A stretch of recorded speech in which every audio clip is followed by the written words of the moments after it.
ายอยู่หากินอยู่เนาะมันนี่พักพอนอยู่เพื่อนซ่านหมู่บ้านนี่ก็ไป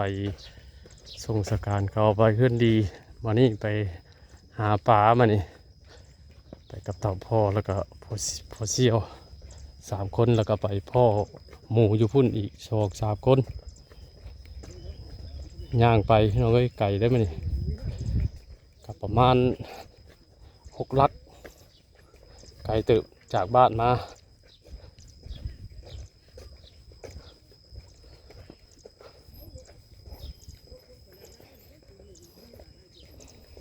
ลูกกากับช่องสีเหนียวเท่านี้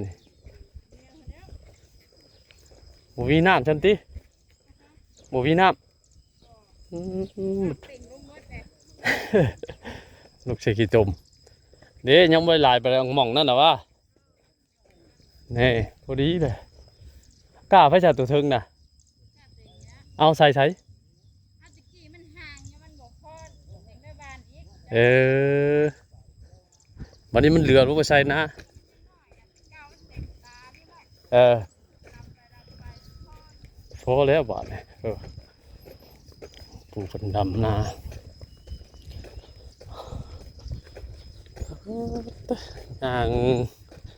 ย่างไปน้องเอ้ยมีอันทางรถไปฮอดอยู่แต่เพิ่นบ่มีรถพอเสียวเพิ่นบ่มีรถก็เลยรถคันเดียว3 คนบาทนี่บ่จักโคบสิไปก็เลยพากันตัดสินใจย่างเอาบาทนี่บ่ไกลดอกประมาณ5 ลักหรือว่า6 ลักนี่แหละติดที่แล้ว6 ลักเนาะแต่บ้านลุงใหญ่มานี่ก็แต่วัดพูแต่วัดมาหาพี่เด้มาทางพี่ออกทางอยากคือทางบ้านพีนบ้านใหม่พี่มาทางซิโนพี่ถ้าเป็นทางยางลัดเอาโอเคยังบ่ง่ายหากออกโธ่พอเป็นยางไว้ครับโอ้จุเพิ่นเนาะ จุเพิ่นเซียนเด้เซียนยางใส่ข้างในก็มีย่างตลอดไปปลาไปดงไปให้ไปหน้าโอ้ย่างตลอดได้จุเพิ่นไงตีบาทเนี่ยเคยขี่แต่รถไปทางใดก็ขี่รถไปทางใดก็ขี่รถบัดมันย่างแล้วเพิ่นเนี่ยบ่ไหวพี่น้องเอ้ยเมื่อยครับว้ายเมื่อยไปใช้เบิ่งเด้อจะให้เบิ่งมาลงไงถืออย่างตรงนี้นี่ถุงน้ำเลยโอ้ยจะปุ่นฮิตนี่ก็2อันนี้เห่แต่พอนี่เห่ยังไงจุปุ่นไว้ไปอย่างนี้ปุ่นหมดถากันเลยรถไปกับพาดเนาะก็ได้ครึ่งทางรถโค้งโมงเจ๋งไปหากินกับเบิดแห้งก่อนเบิดแห้งอยู่กลางทางเพื่อจะไปฮอดแห่ตัวของน้องใหญ่กับตัวนี้นะ3 โลนี่ของตาพ่อนี่กับ3 โลบางนี่พี่เนาะ2 แห่นี่นะ6 โลใหญ่เบรกใช่ป่ะเฮ็ดยังวะเฮ็ดยังนี่เฮ็ดยังเฮ็ดปวกบ่นี่เป็นหมูเฮ็ดบ่เคยกินต้องเอามัน6 โลขวบหนักวันนี้เข่าอีกทั้งเข่าทั้งน้ำนี่ก็ลิตร 1นี่วันนี้อุปกรณ์หลายอย่างอีกน้ำถุงนี่จำสินักบุญจุพนเนี่ยปุระถือไปชักถือท่อห่อเจียวชื่ออย่างไว้ครับจะคักแล้วชวนเอารถมาหอยรถคันเดียว3 คนไปพอได้แล้วทางไปให้ไปหน้าเราในทางรถไทยกับวัวพาดเนาะพี่น้องเนาะพอได้มีแห้งเนี่ยแต่นักเกือบนี่ก็พอแห้งเนี่ยข้างโลเลยเกือบบูดนี่ก็ได้คำออกปลาเลยมักใส่เกือบบูดคำออกปลาเลยมักใส่ยังอีก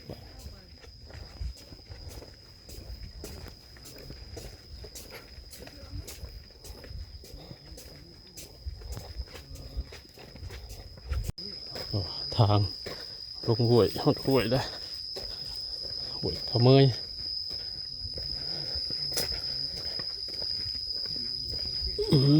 ขาดครึ่งทาง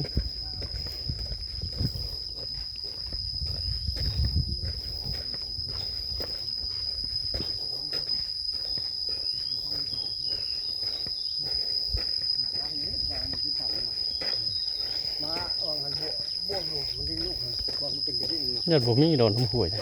โอ้ยมึงเนี่ยหกจ้ะ โอ้ยอย่าไปชนมันอยู่ ไปสอบนะห่วยมาห่วยนะ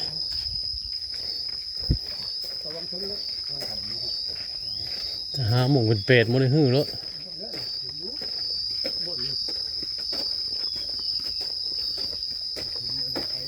เขามันยินฮะ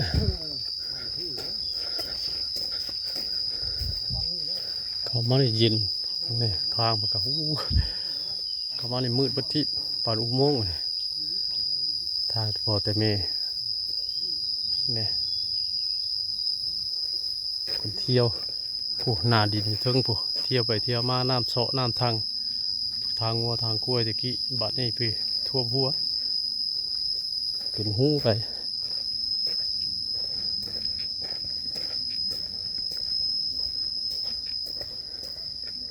นี่นะป่านี่ก็มีแต่ป่าชีวิตจังป่า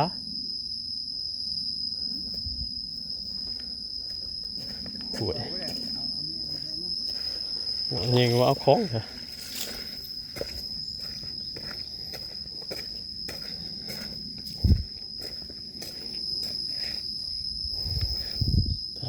เตะผูทางออกมากินมิมเนาะทางขึ้นมาเนี่ยเอากินลงมานี่ขึ้นมานี่โอ้ยมือขึ้นท่าเอาแล้วเมื่อยบวกเมื่อยบาดเนี่ยขาลอยเวทไกลกับไกลบาดเนี่ยโอ้ยอมรับว่าถ้าพอแข็งแห้งอยู่ได้แล้วกันอยากน้ำหนาวปับไปเราปวดกันยังไปหาปูหาป่าโอ้ยมือได้บ่ได้ไปอยู่บ่ได้หรอเคยพาเราไปแต่เก่าเราเอารถจักรพาเราไปมันนี่เราพาไปมาเนี่ยไปก่อนเลยเอาทางไหม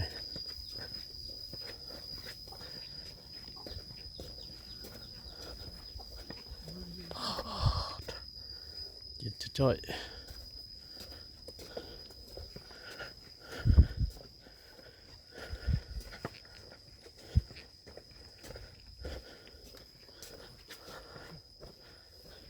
คำชีวะเมื่อยพี่น้องเลยเบิดคำชีวะเลยให้ภาพบรรยายอย่างเด้อเบิ่งภาพเอาธรรมชาติบรรยากาศพาไปเลาะทงเลาะท่าพวกนี้ตอดขึ้นเพื่อจะขึ้นมาได้โอ้ยาวโอ้คมโนนทางรถไถตะกี้เป็นทางเกียร์เนี่ยทางเกียร์เดี๋ยวนี้ทางรถไถหน้าเดินตามทางรถไถทางรถจักรโอ้ยได้ครึ่งทางพี่น้องเลยไม่เมื่อยละเราไปฮอดบ่ทันเพิ่นผู้ไหวไปว่าแล้วไปเสียงกระถิ่มในห้องพวกนี้เฮกสองดังกับเขาน้ำอีกเต็มเฮงเมื่อยแล้วอะโอ้เพิ่นดองไปทำลายเหนียวเลยก็ครึ่งทางโอ้มะโคดุกกระดีพี่น้องเอ้ยปีนี้พวกนี้ป้าโธท่านได้สุกโหดปีนี้ต้นต่ำหนึ่งต้นบอกไงโค้ยจ้ะปิดปุ่มเนาะไงโอ้โหดคำว่าข้อปีนี่มะข้อธรรมชาติมันเป็นว่าผลดีเลยมะข้อปีนี่สุดยอดเลยมะข้อปีนี่ ท่านที่สุกอีกจังหน่อยจังสั่วจังหน่อยจะมาสั่วจังหน่อยมาสั่วมาข้อเต้มาจากสมมาได้ตำกาบมันใช้น้ำพุ่นนะข้อเนี่ยมึงเนี่ยต้นนะเพราะว่าต้นใดพี่น้องเอ้ยดกคักนี่กินเมื่อปีโอ้สุดยอดเลยโอ้ทั้งนี้หลายต้นจับข้อเป็นปีนี่ใกล้สิฮอดแล้วบาทเลยคนว่าอยู่ตัวหน้านี่ใกล้สิฮอดเลยแต่มาแต่นี่เสียงจักรจันทร์ยังห้องเสียงสนั่นอยู่พี่น้องเอ้ยโอ้แต่มาแต่นี่เป็นนาโคกทั้งนี้ยังบ่เห็นน้ำยังบ่ได้ถ่ายรถหุดซ้ำนะมีแต่เสียงจักรจันทร์เสียงสนั่นเนี่ยก็ได้ครึ่งหนึ่งผุนมาสู้หมู่พอดีเลยเป็น3 คนมันเป็น4 คนรวมมันเป็น4เอาสั่งดิ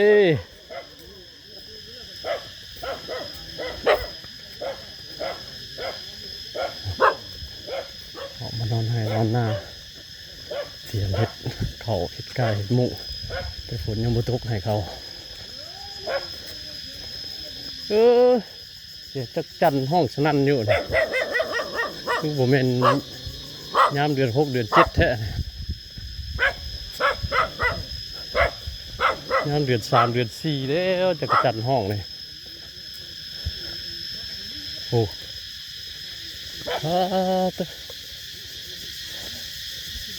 ป่าจักจันน่ะเนี่ยโอ้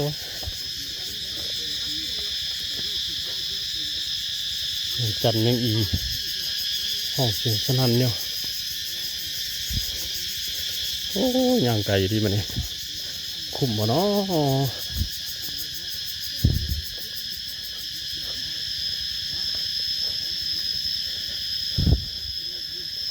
ไก่แล้วคนว่าถ้าเป็นสิบตัวไก่แล้วตัวหน้านี่อาจารย์ไก่สิหอดแล้วอาจารย์ไก่สิบดแห้งกันนะย่างนี่ประมาณ4 ลักเกือบ5 ลัก6 ลักหมดแหละเห็นปะ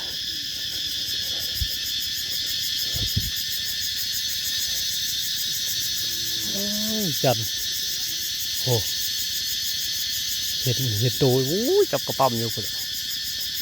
ยังเชิงกระเชยอยู่ได้เพื่อ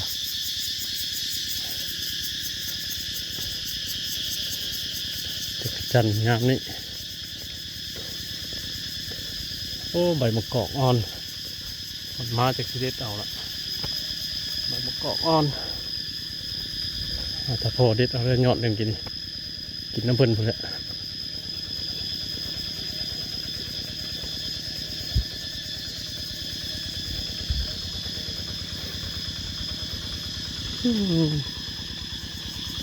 คักเหมือนพี่น้องเลยหาชมวิวบรรยากาศตามท้องไร่ท้องนาเมื่อยครับควรจะได้ปูได้ปลาหายากลำบากสำหรับคือจะได้คลิปให้พี่น้องเบิ่งแต่ละคลิปมันสิง่ายกดไลค์กดแชร์ด้วยพี่น้องเลย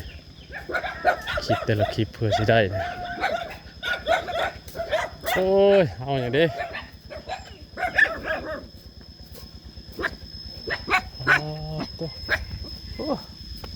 รุ่นนี้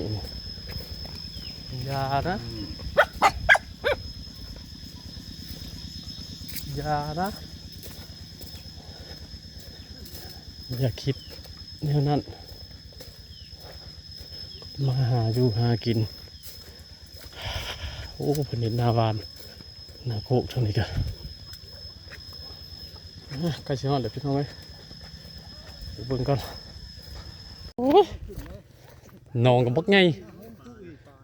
นองก้วงครับ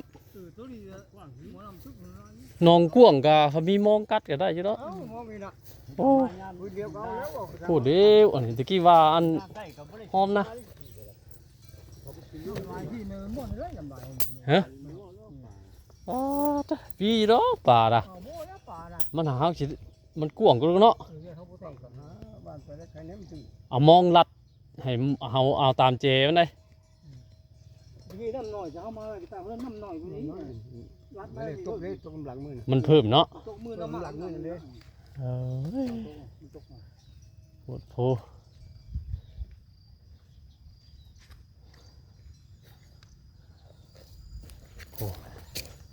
โอ้เด้อน้ำนอง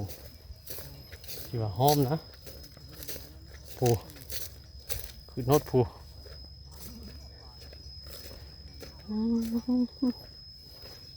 เบิ่งควบกวบของน้ำ4 คนสิมาลงน้ำมาเนี่ยปาเต้ลงน้ำตากแดดฉันพี่น้องไว้มาเนี่ยตายมันมาเสียมองกัดเอา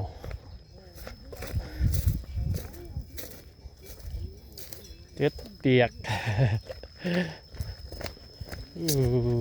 เจ้า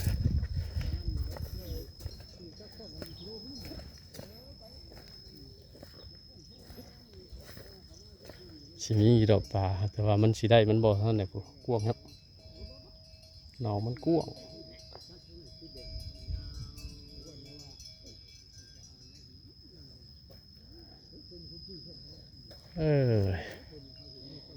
สุดยอดมาฮอดเลยพี่น้องเอ้ยป้า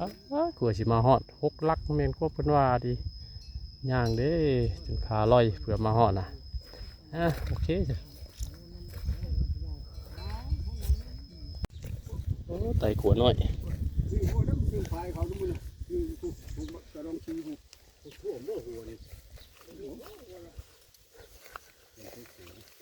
ยัง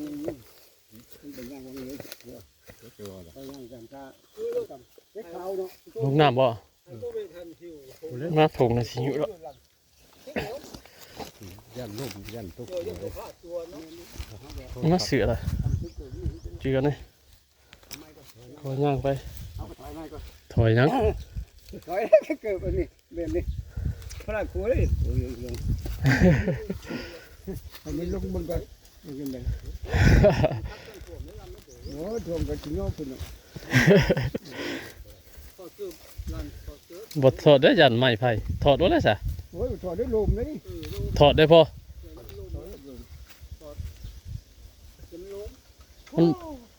เต่านี่กระตาเป็นโจกกระเจ้าเขา นี่มาปลาอยู่ติ เขาแล้วเรื่อยเรื่อยคนดี ย่างไปครัวผู้จับครัวได้พอ จับก็ได้หรอกจับกระจกเกียรนั้น มันจะไปอยู่ติเค็กเหนียวไปสันลงโอ้ไปครัวสบายบ่อยากไป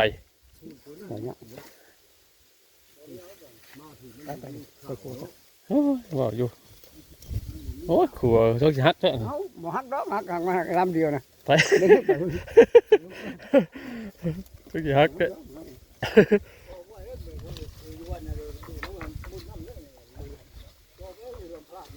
เนาะเปิดครัวนะตาย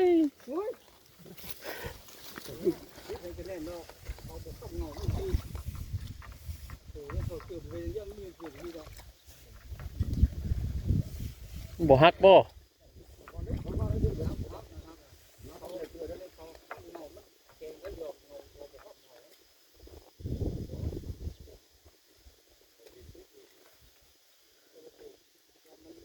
โอ้ยครัวกะถ้าบ่ฟักกันเฮ็ดมันบ่ย่านเนาะหน่อยย่านแต่ครัวแล้วหักเบิ่งซั่น มาสิชุด น้ำ สาดน้ำมันพอแห้งวันนี้ตบ กินข้าวกินข้าวปลากินข้าวได้พอดีแล้วกินข้าวกินน้ำแล้วมันจังเบาในบัดย่างมาเลยอันนี้ตัวพายน้ำนักลิตรปุ๊ ล่อไปตามหัวน้อยหัวยังเป็นสลุกสลิดเยอะนะ เข้าไปตรงสลุกเลยเนี่ยจริงกันนี่ไง เอาอันนั้นแล้ว สิไปแล้วเดี๋ยวนี้น่ะ ไปย่องนั่นเลยบ่นเนี่ยหลายมือมาโปกก็ได้นะ มันพลานหินนะมันได้ทางเมืองน่ะบ่ บ่ตัว ตัวเทิงลุมเทิงนะนี่พระราชดินเนี่ยมันอยู่โชว์นี่ เป็นนองชาดีเลยนองชาอยู่เลยนองชาเราดีอยู่ช่วงที่น้ำมันบกกันแห้งไรนั่นน่ะเดี๋ยวปงม่วงไปมันเน่าแล้วนะลูกต้องอยู่นะปลาอย่างกับมีนี่วังมันใหญ่โพดบ่ได้มันพอจิตเข่ากันไปบ่อยผมมีเกลือจักกี่ปากอะเกลือใช่ไหมคือว่าเนี่ยหนองลุงอีกข้าบัดนี้มันสูง มึงเงินฟ้า เกลือจักปากเอาปากเนี่ยว่ามาเนี่ยโอ้ยตายก็ได้พอน้อยเอ้าน้อยก็ทำไม่ปีกัดกินลูกยิ้ม พอน้อยนะ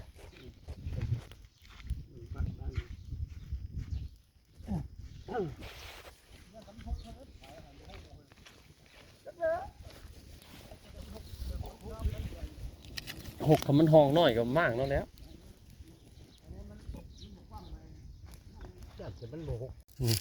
พักจะกินกับเจียวก่อนผักกระโดนปลอดสารพิษเนี่ยใบสวยมีแต่เม่งขนนกินเนี่ยโอ้เราปีปลาอยู่เท่านั้นกะมาหาเด็ดแต่ผักกระโดนอ่อนไปกินกับ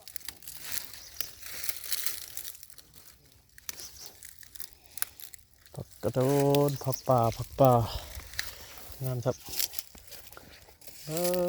เมงขนนก็กินเหียนบ่แหละปลอดสารพิษได้เนี่ยผักป่าไปนี่บ่ต้องยากต้องห่วง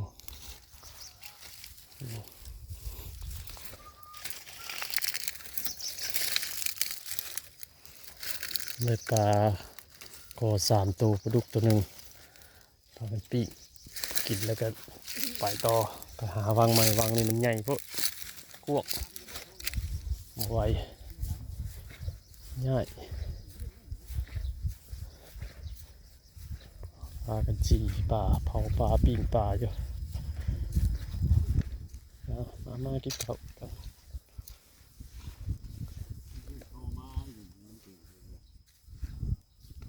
ก็โอ้ยมือสามทีเชื่อเขาอยู่เงินเราไม่ได้ไปพักกระโดดไปใช่เลยโอ้ยกอกไปกอกอันนี้ก็ได้ให้เบื่อจะโผล่เครือบ่ดิกอกใช่จะโผล่เครือนั่นห้อยปากได้บ่มีปากบ่อันนี้จะพอใหญ่เด้อจะพอลั่นนี่เด้อบ่แล้วเพิ่นแน่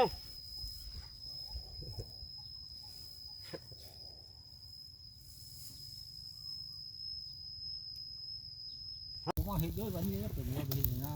เลยแล้วพอตายมันไม่เป็นแล้วนี่เนาะมันทีแดงตัวนี้มาเป็นหน้าตัวนี้นี่ที่ใส่กำนันยังหมดเสียงเลยเนาะเป็นเรายังเราอันนั้นธรรมดา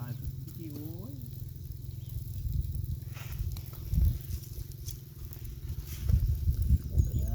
จังเขาจะขายเบิดไปเด็กพวกเขาครับ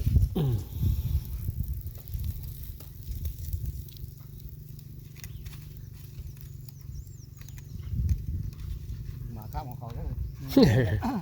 ขายเนื้อขายให้มันกำเนื้อหมูเย็นกันที่มันกำเนื้อชื่อง่ายพอแฉงแล้วมันชื่อขายที่เมื่อชื่อง่ายพอแฉงหมูเย็นเลยมันได้ดีอยู่ว่ามันตัวสวยดีมันขายไม่แต่ยังตัวชื่อนายได้แชร์ดึงสองนำแชร์ไม่ขายไม่เลย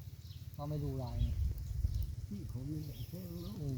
หน้ากันเลยเมื่อเส้นได้กี่หน้าบ่อจันนี่นะที่หน้าบ่อม่านเดี๋ยวแสนกี่แผ่นบุญเงิน3 แสนกี่เนี่ยมาเจ้าฮอกที่เรื่องเงินมันหัวล้านใช่ไหมเงินเอาเช้าบาทอยู่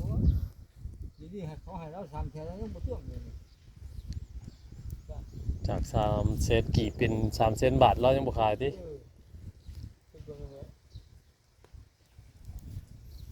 เที่ยงโตกับนี้แล้วหมูยืนเจ้าไทยกระโบกบุญไทยกูมีกี่ มีก็ว่าเพกเนี่ยตะกี้อะเนาะ เอ้ย 2 แสน กู 3 เวิร์ด แส ไม่ได้ น ฮอด2-3เจ็ดเลยใช้หัวก็ไม่หัวก็ขายตัวหนึงก็1,010 ปลายพันหนึง หัวเท่าบุพัดเนาะขายกี่ตัวเช่ากี่ เปลี่ยนเงินไหมน่ะ เช่ากี่ทำเขาเป็นมันไม่เพื่อ เอาหัวจังมีชื่อบักไง16,000วะเฮ้ยโอ้ยโดนมันเลยเด้อทุกเรื่องเนาะ 16,000เลยเว้ย เช่ากี่โอ้ 16,000กีบตะกี้ติ ดูคนเกี่ยว เขาก็บอกว่าเขาเช่ากี่ที่นะจะบอกไม่ที่จะบอกฟ้องเขาจะเช่ากี่โอ้ข้าวที่ กินแล้วผิงไฟเลยแล้วความร้อนกับผิงไฟติ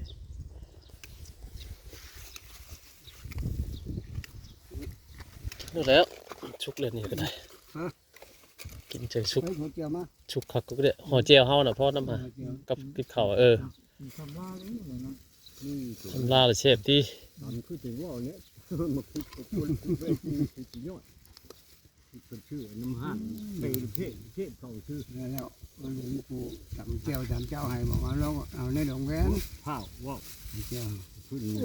ก็จำหลังแล้ว ข้าวยาของเงินวันโอ้สูบยาเนาะวัน ดูนี่ก็แต่บุญนั่งจมมอหนูช่วยนั่งเกี่ยวเดี๋ยวเราอยู่ไปกับ เราไปเมื่อวานนี่ไป สูบยาอยู่เลยจะต้องเก็บเกี่ยวมา กินตายชุกก่อน ดูดึกจะครับดูเป็นเรื่องเนาะ ใหม่ไปแล้วไข่มัน ผมส่งใจตั้งบุเป็นเรื่อง ออกถูกจะซัก เตะบึด เอามะม่วงใส่ถุง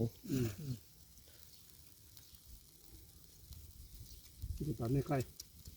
ไข่ไปเลย พอไข่นะ มาขึ้นมายังเนาะใคร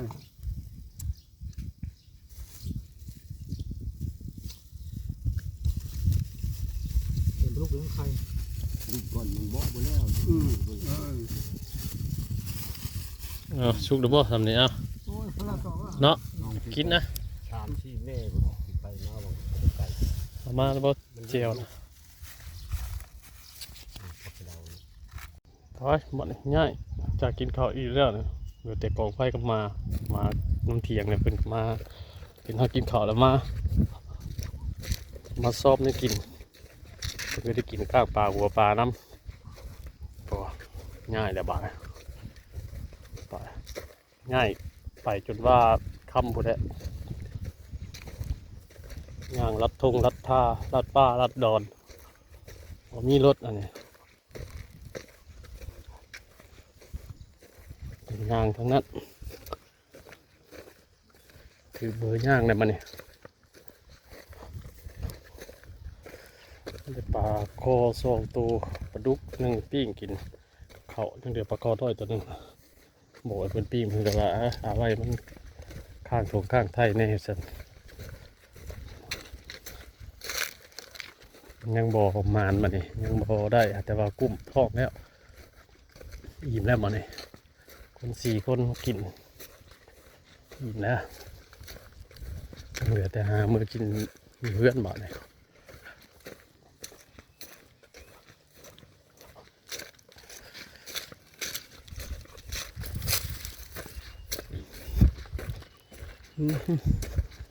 เขาตรงบ่เสียงนกห้องติดดิ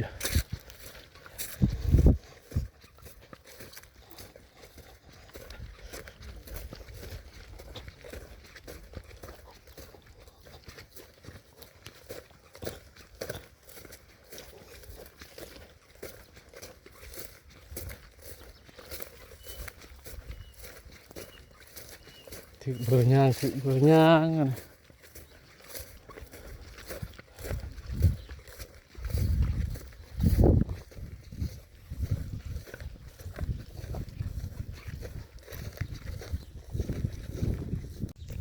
โอ้ไต่ขัวน้อย ชื่อโคตรชื่อพายเขาทุกคนชื่อผู้กระดองชีผู้ทั่วโมโหนี่ยัง มันเป็นอย่างนี้ไปย่างกันตาเล็กเขาเนาะ ลงน้ำบ่มาถงนะสิอยู่แล้ว ยันลูกยันทุกเลย มาเสือละเจือนี่ขอย่างไป เอาไปถ่ายหน่อยก่อน ถอยยัง ถอยเกิดแบบนี้แบบนี้พระราชครูเลยโอ้ยอันนี้ลูกมึงก่อนยังไงโอ้ทวงกันจริงเนาะคุณ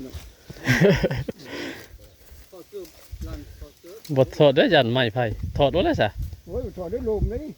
ถอดได้พอ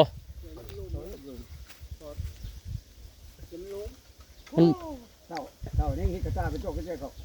นี่มาปลาอยู่ติ ขบวนจะติดเข่าแล้วมันเคยเรื่อยมันเคยคนดี ย่างไปครัวผู้จับครัวได้พอ จับก็ได้หรอกนี่มันโดนกับคนไปจับกระจกเกียรนั้น มันจะไปอยู่ติเค็กเหนียวไปสันลงโอ้ไปครัวสบายบ่อยากไป ไปโคตร โอ้ยว่าอยู่โอ้ยครัวชกสิฮักแท้ เอาบ่ฮักดอกฮักห่างมาลำเดียวนะ ไปชกสิฮักแท้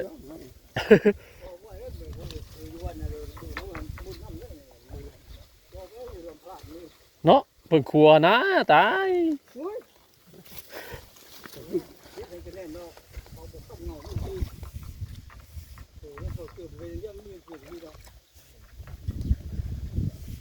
บ่ฮักบ่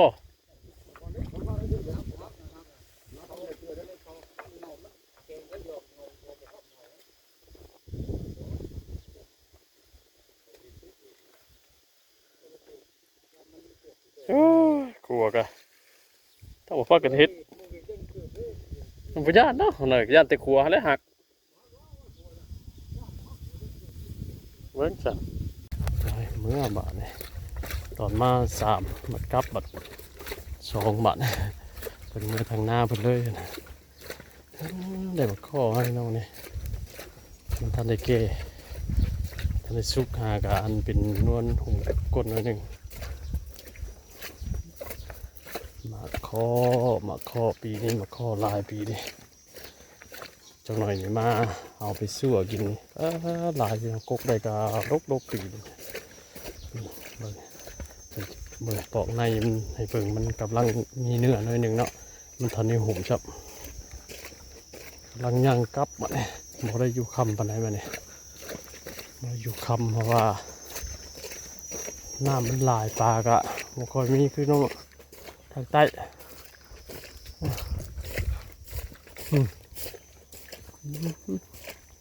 นี่ละแต่ว่ากินได้อยู่เด้หมากน้อยชื่อนี่เนื้อติ่มๆเลยเนี่ย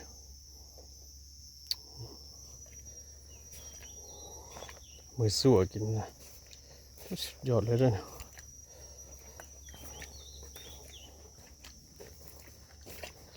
กินมันก็